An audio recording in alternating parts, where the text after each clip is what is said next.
Great, Davis.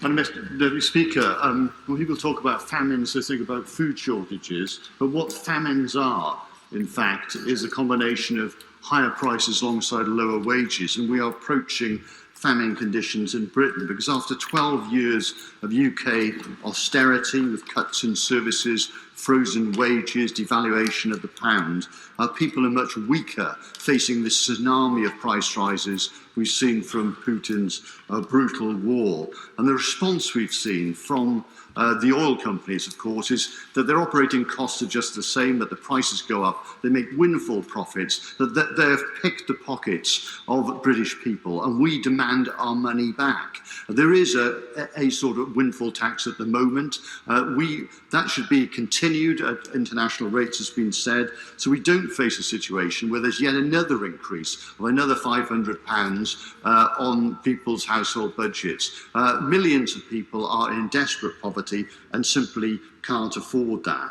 The Prime Minister rightly talks about growth. What she needs to remember is that the OECD have found that growth is less if there's greater inequality. Yet at the same time, she's talking about giving back national insurance, where the bottom 10% will get an extra £7.60, the top 10% will get £1,800. So in other words, she will be increasing inequality through putting more burdens onto households, giving the rich more in tax giveaways, including national insurance, and not taxing the excess and unjustified profits of big corporations. The OECD also found that growth was very much linked to the education of the poorest, and the ambition of the government is simply to get education spending up to 2010 levels by 2024, but they won't even achieve that because of inflation. Coretta King famously said that poverty is a child without an education.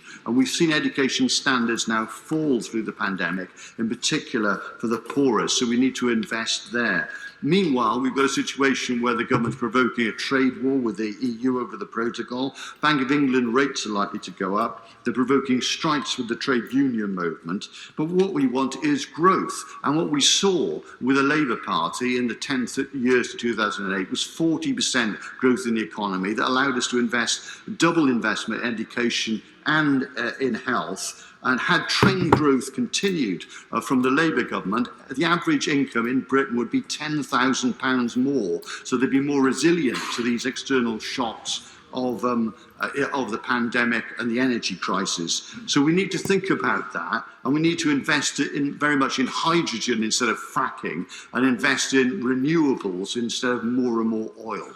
Order. Richard Graham.